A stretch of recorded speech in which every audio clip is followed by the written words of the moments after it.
আমাদের রাজ্যের সড়ক পরিবহনের সাথে যুক্ত যে শ্রমিক সংগঠনগুলো, ত্রিপুরা মোটর শ্রমিক union, Tripura autorickshaw workers union, Tripura e rickshaw শ্রমিক ইউনিয়ন, টিআরটিসি কর্মী ইউনিয়ন, এই সংগঠনগুলোর যৌথ মঞ্চ আমাদের রাজ্যে all India road transport workers federation সর্বভারতীয় ক্ষেত্রে এই সংগঠনের ত্রিপুরা রাজ্য শাখার উদ্যোগে আজকে রাজ্যের সড়ক পরিবহনের শ্রমিকদের সাথে যুক্ত কিছু সমস্যাগুলি নিয়ে আমরা সকালবেলা মোটর স্ট্যান্ড থেকে, পুরানো মোটর স্ট্যান্ড থেকে মিছিল করে রাজ্যের পরিবহন দপ্তরে স্মারকলিপি দিয়েছিলাম, ডেপুটেশন দিয়েছিলাম।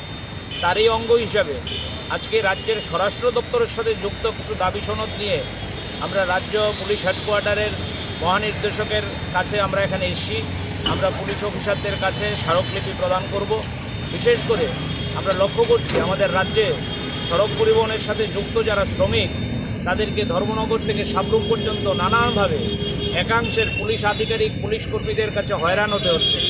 কোথাও নাকা চেকিংয়ের নামে কোনো কারণ ছাড়া ঘন্টার পর ঘন্টা দাঁড়িয়ে রাখা হচ্ছে, কোথাও সেখানে চেকিংয়ের নামে অবৈধভাবে ফাইন আদায় করা হচ্ছে। সরকারি কোষাগারে টাকা জমা করার জন্য পরিবহন সেক্টরের গাড়িগুলোকে সেখানে বেছে নেওয়া হচ্ছে। বিভিন্ন জায়গায় আমরা দেখছি নেশা কারবারের নামে, নেশা কারবারিদের ধরার নামে প্রকৃত যারা নেশা কারবারি ফুলে পেঁপে উঠছে এই আমলে, বিজেপির আমলে বিশেষ করে, সেই নেশা কারবারিদের ধরতে পারছে না। আমাদের গরিব যারা ড্রাইভার, যারা সহকারী আছে, তাদেরকে দিনের পর দিন ওই কারাগারে রেখে, জেলখানায় রেখে বন্দি করে রাখা হচ্ছে। একটা অদ্ভুত পরিস্থিতি আমাদের রাজ্যের মধ্যে।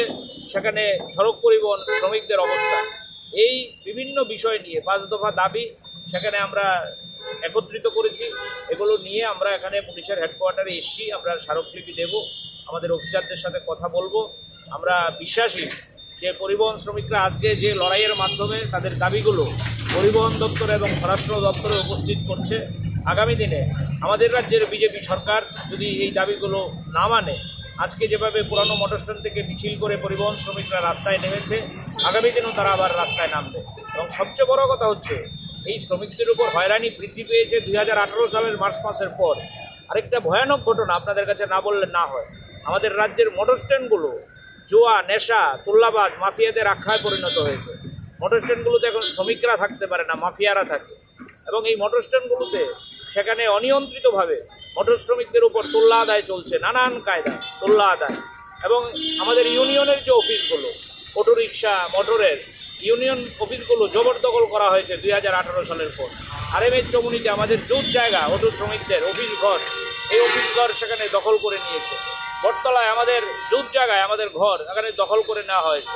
উদয়পুর থেকে বেলুনিয়া, সাবরুম, ধর্মনগর থেকে শুরু করে সাবরুম পর্যন্ত বিভিন্ন জায়গায় শতাধিক অফিস ঘর আমাদের নানানভাবে সেখানে দখল করে রাখা হয়েছে। মোটর স্ট্যান্ডে আমাদের কেন্দ্রীয় হেডকোয়ার্টার 5 বার আক্রান্ত হয়েছে, আগুন লাগিয়ে দেওয়া হয়েছে।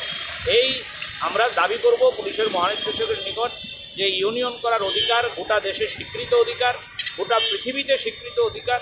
এই ইউনিয়ন করার অধিকার যাতে আমাদের থাকে এবং আমাদের অফিসগুলি যাতে পুনরুদ্ধার করে ফিরিয়ে দেয়, এই সমস্ত দাবি নিয়ে আমরা এখানে এসেছি।